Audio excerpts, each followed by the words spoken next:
रांची में भी ये दबिश जो है वो देखने को मिल रही है।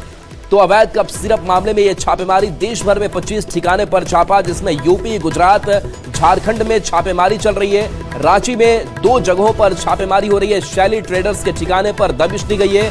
गोदाम और आवास पर छापेमारी चल रही है। करीब 4 घंटे बाद ताला तोड़कर गोदाम में टीम घुसी हुई है और यहां पर लगातार छापेमारी की जा रही है। बता दें कि कप सिरप के सेवन से बच्चों की हुई मौत और ये काफी सुर्खियों में बना हुआ है और इस गोरख धंधे में शुभम जायसवाल मुख्य आरोपी माना जा रहा है, जिसके सहयोगी आलोक सिंह और अमित सिंह रहे हैं। मामले में आलोक सिंह पहले ही गिरफ्तार किया जा चुका है। ये तस्वीर हम आपको दिखा रहे हैं, रांची की तस्वीर देखिए, और इस तस्वीर को देखकर आप अंदाजा लगा सकते हैं कि किस तरीके से यहां पर छापेमारी चल रही है। करीब 4 घंटे बाद ताला तोड़कर गोदाम में टीम घुसी।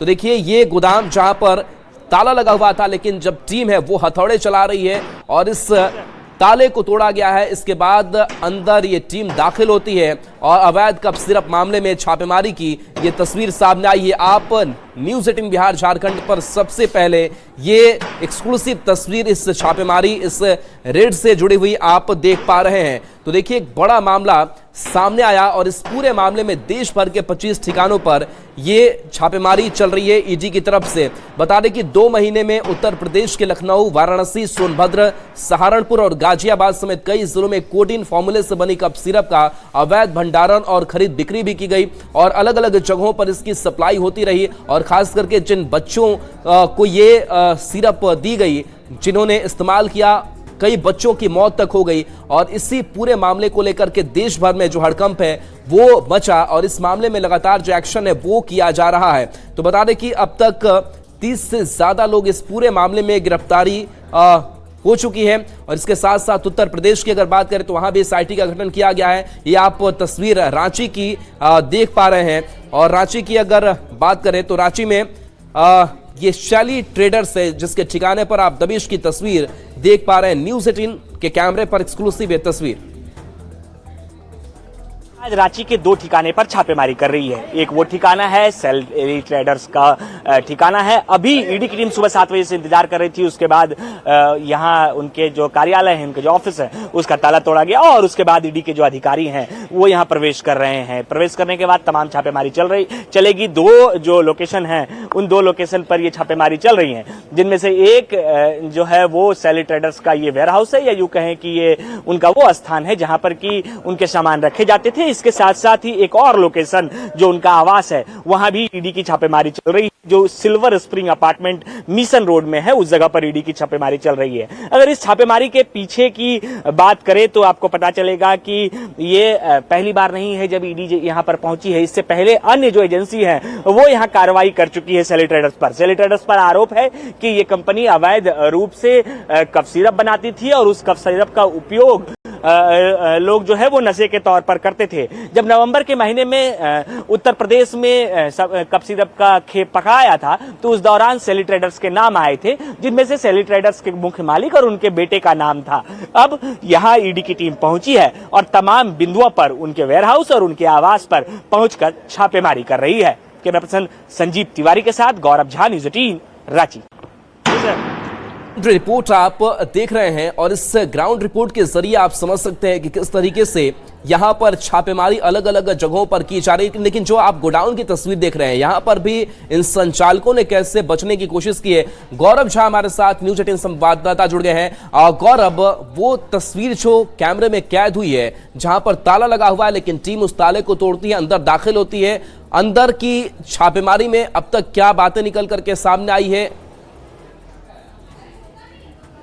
देखिए, जो 2 लोकेशन हैं उनमें से एक लोकेशन पर तो आपने देखा कि ताला तोड़कर जो ईडी की टीम है वो प्रवेश की थी। वहीं अगर दूसरे लोकेशन की बात करें, यानी कि जो अपार्टमेंट था, अपार्टमेंट के ब्लॉक ए के जो फ्लैट संख्या 1C थी, वो किराए पर था। शुभम जायसवाल के नाम के एक व्यक्ति हैं, उन्होंने उस कमरे को किराए पर लिया था और उसमें भी ईडी की टीम आज सुबह ताला तोड़कर पहुंची है। यानी दोनों ही लोकेशन से जो मुख्य आरोपी हैं वो फरार दिख रहे हैं अब तक। ताला तोड़कर ईडी की टीम जब प्रवेश पेश किया और हमारी बातचीत जब वहां स्थानीय लोगों से शुभम जायसवाल के बारे में हुई है तो वो बताते हैं कि शुभम जायसवाल का सिर्फ एक ठिकाना नहीं, रांची में कई जगह पर वो किराए के मकान में रहने का काम करते हैं। मोटी कमाई उनकी है, उत्तर प्रदेश से उनका ताल्लुकात है और इसके साथ साथ जो अवैध कफ सिरप बनाने का उनका कारोबार है उससे उनकी मोटी कमाई है और उसी मोटी कमाई की वजह से रांची में 2 से 3 ऐसे अपार्टमेंट हैं जिनमें वो किराए पर रहते हैं। जिस अपार्टमेंट में अभी 1C में उनका ठिकाना है जो किराए पर रहते हैं वो राकेश कुमार नामक एक व्यक्ति के घर पर किराए पर है। वहीं और जो दूसरा घर है वहीं से थोड़ी दूरी 500 मीटर की दूरी पर दूसरा भी अपार्टमेंट है जहां वो किराए पर रहते हैं और फिलहाल वो किसी भी अपार्टमेंट पर उपलब्ध नहीं है। अभी जो ईडी की टीम 1C में पहुंची है, अपार्टमेंट के अंदर पहुंची है, वहां राकेश कुमार यानी जो उस अपार्टमेंट के मालिक हैं उससे पूछताछ कर रही है कि आखिर आप शुभम जायसवाल को कैसे पहचानते थे, शुभम जायसवाल को आपने कैसे इस बंगले को किराए में दिया था। नीचे कुछ लोगों से हमारी बातचीत हो रही थी तो वो कहते हैं कि करीबन 1 महीने पहले से शुभम जायसवाल यहाँ फिलहाल दिखते नहीं है और नहीं रह रहे हैं, लेकिन इससे पहले वो रहते थे और वो जब यहाँ पहुंचते थे तो उनके साथ गाड़ियों का लंबा काफिला होता था। 20 से 22 गाड़ियों के साथ वो यहाँ पर पहुंचते थे। तो आप समझ सकते हैं कि ये पूरा सिंडिकेट कितना बड़ा होगा और किस तरीके से अवैध कफ सिरप बनाने में ये संलिप्त होंगे। अवैध कफ सिरप अबॉट नाम का जो कफ सिरप है वो ये बनाते थे और वहीं जो तुपुदाना में 187-88 प्लॉट संख्या है वहीं पर उसकी पैकिंग होती थी और उसके बाद देश के अलग अलग राज्यों में उसका सप्लाई किया जाता था। इसी सप्लाई के दौरान नवंबर के महीने में ये खेप उत्तर प्रदेश के वाराणसी में पकड़ाई थी और वहीं सबसे पहले एफआईआर दर्ज किया, जिसके बाद अब ईडी ने इस मामले को टेक ओवर किया है और पूरे मामले की जांच कर रही है। जी चले, बिल्कुल, बहुत बहुत शुक्रिया इस अपडेट के लिए आपका गौरव। तो देखिए, गौरव जो जानकारी दे रहे थे वो बता रहे थे कि अलग अलग लोकेशन पर ये टीम एक साथ पहुंची। अपार्टमेंट के मालिक से भी पूछताछ हुई है, इसके साथ साथ गोडाउन के अंदर भी टीमें पहुंची थी और ये तस्वीर आप तक पहुंचा रहे हैं जहां ईडी ने 25 ठिकानों पर एक साथ छापेमारी की है। और तस्वीर आप कुछ और देख लीजिए, लोकेशन चूंकि अलग अलग है। पहली और दूसरी जो तस्वीर आप देख रहे हैं ये अपार्टमेंट सिल्वर स्प्रिंग्स की तस्वीर है, यहां भी पहुंची थी टीम और बताया जा रहा है कि इन जगहों का इस्तेमाल इस कप को बनाने में किया गया। और दूसरी तस्वीर आपको हम सैली ट्रेडर्स की दिखा रहे हैं जहां पर एक गोडाउन आप देख पा रहे होंगे, ताला लगा हुआ है और इस ताले को तोड़ा गया, तब जाकर के ये टीम अंदर पहुंची और अंदर जाकर के छानबीन की गई है। बता दें कि कोडेन युक्त जो कप ये सिरप है, इस सिरप को देश के अलग अलग राज्यों में सप्लाई किया गया। तो गोदाम में ताला लटका हुआ, लेकिन इस ताले को तोड़ा गया। करीब 4 घंटे का वक्त लगा, शैली ट्रेडर्स पर शिकंजा कसा और करीब 4 घंटे के बाद ताले को तोड़ करके टीम अंदर दाखिल होती है। दूसरी तस्वीर जो देख रहे हैं और तीसरी तस्वीर शैली ट्रेडर्स के आवास की, उस अपार्टमेंट की तस्वीर जहां पर पहुंच करके पूछताछ भी की गई।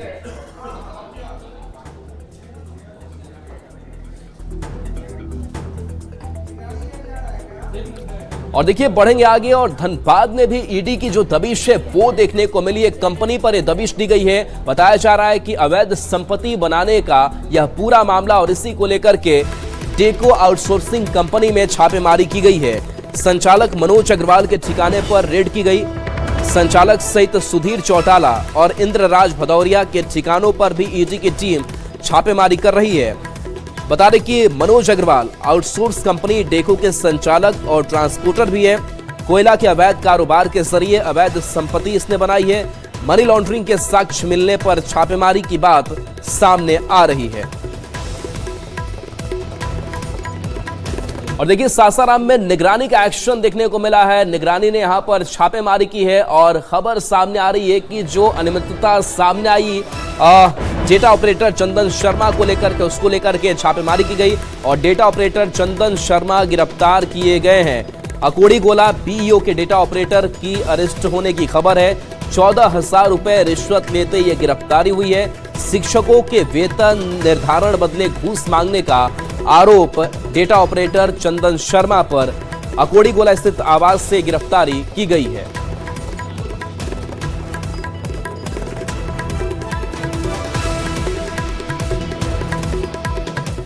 और इस बीच सहरसा से बड़ी खबर, जहां पर पुलिस पर मारपीट का आरोप लगा है। बताया जा रहा है कि एक शख्स को पकड़ा गया था, उसके साथ मारपीट की गई, जो परिवार वाले आरोप लगा रहे हैं। काशीनगर थाने में मारपीट का आरोप लगाया जा रहा है।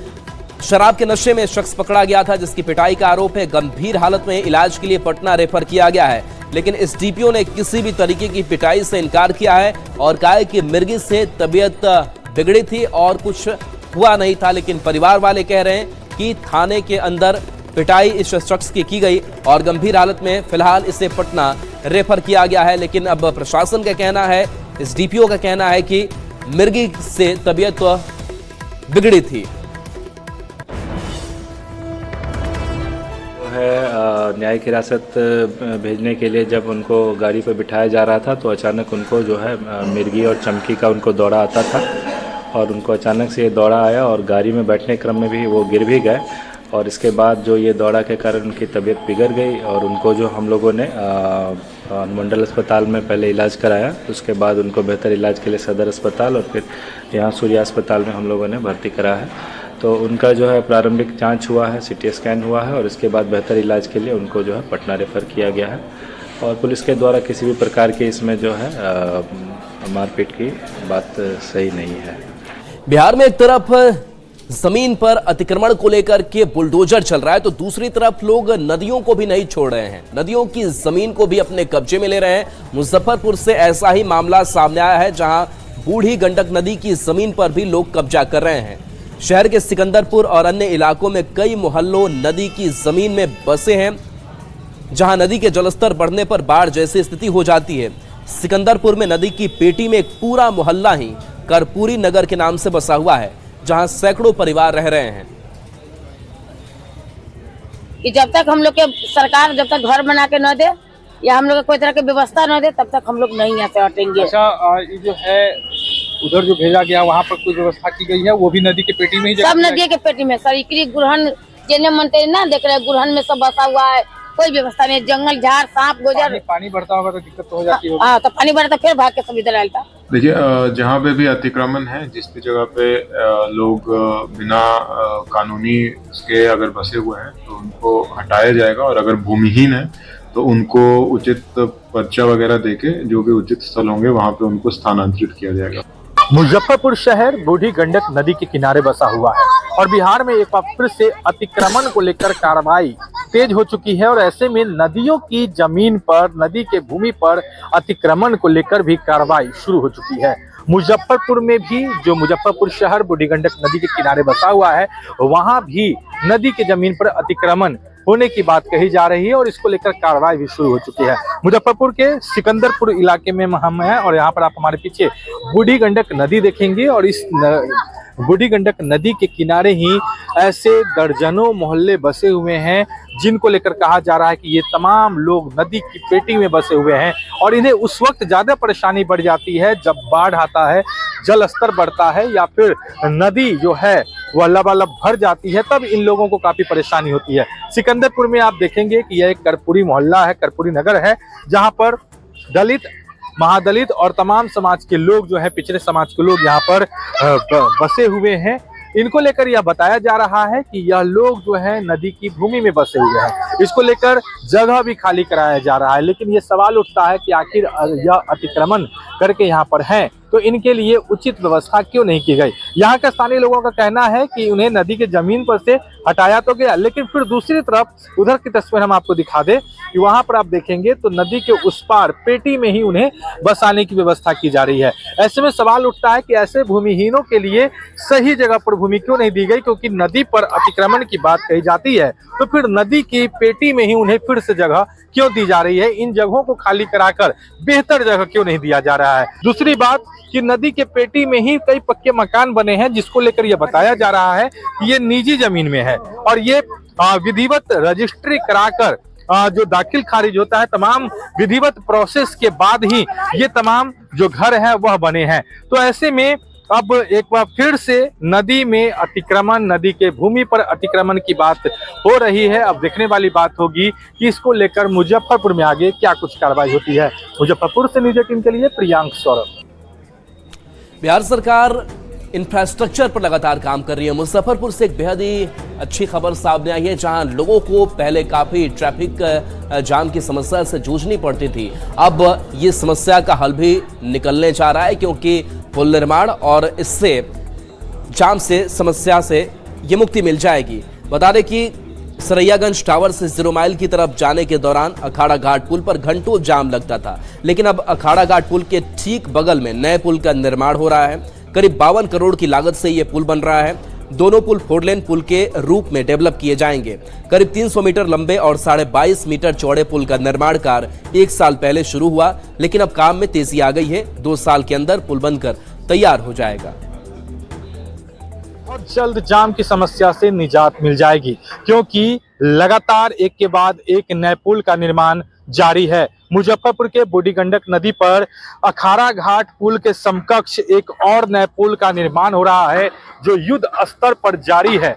करीब 52 करोड़ की लागत से बनने वाला यह पुल बेहद महत्वपूर्ण है, क्योंकि यह शहर के टावर चौक से मुजफ्फरपुर के SKMCH यानी 0 माइल के तरफ जोड़ने वाली यह पुल बनने वाली है। और इस पर फिलहाल आप देखेंगे तो एक अखाड़ा घाट पुल है और इस पर काफी जाम की समस्या बनी रहती है। शहर में भी जाम की समस्या बनी रहती है, लेकिन अब इसको लेकर जो है एक नए पुल का निर्माण जो बीते साल शुरू हुआ था, अब उसमें काफी तेजी आ गई है। बीच में जब पानी बढ़ गया था नदी में तो उस वक्त काम रोक दिया गया था, लेकिन अब जो है काफी रफ्तार से काम हो रहा है और बताया जा रहा है कि जिस गति से काम हो रहा है 2 साल के अंदर यह पुल बनकर तैयार हो जाएगा। करीब 300 मीटर यह पुल बनेगी। हम आपको तस्वीर दिखा दे, यह अखाड़ा घाट पुल है और इसी पुल के समकक्ष यह नए पुल का निर्माण हो रहा है।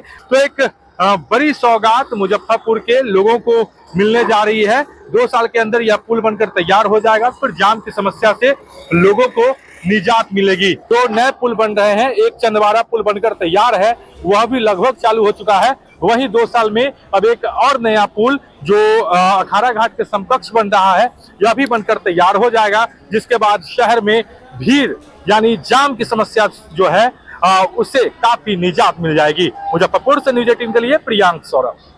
और इस बीच पटना से बड़ी खबर, जहां पर ईओयू का एक्शन देखने को मिला है। भ्रष्ट अधिकारी पर शिकंजा कसा है। विकास पदाधिकारी के ऊपर शिकंजा कसा गया है। इस टीम की तरफ से बताया जा रहा है कि 6 लोकेशन पर एक साथ टीम जो है वो रेड कर रही है।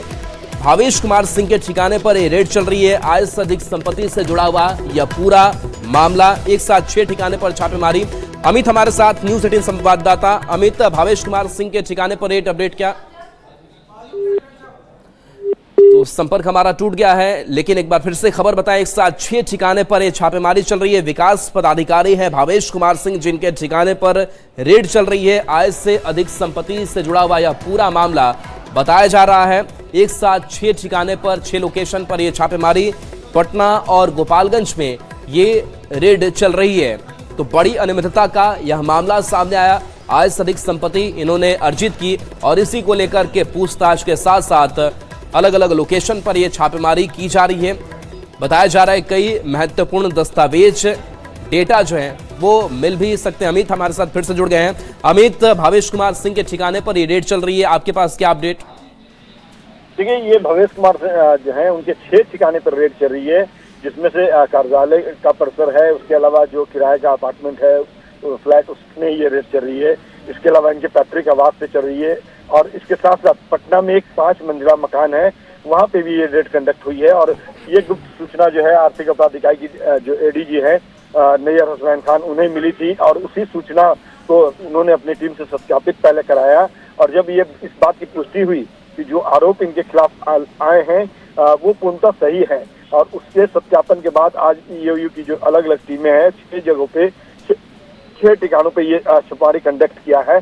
और फिलहाल ईओयू के जो अधिकारी हैं उनसे जो हमारी बात हुई है तो उनका कहना है कि 60% से अधिक जो आय से अधिक संपत्ति है इनका, उसके बारे में जो है सत्यापन हुआ है, उसके बारे में पता चला है और उसी को खंगालने के लिए, उसी के साक्ष्य जुटाने के लिए ये रेड कंडक्ट किया गया है। जब रेड की कार्रवाई पूरी हो जाएगी तो विस्तृत जानकारी शाम तक साझा की जाएगी।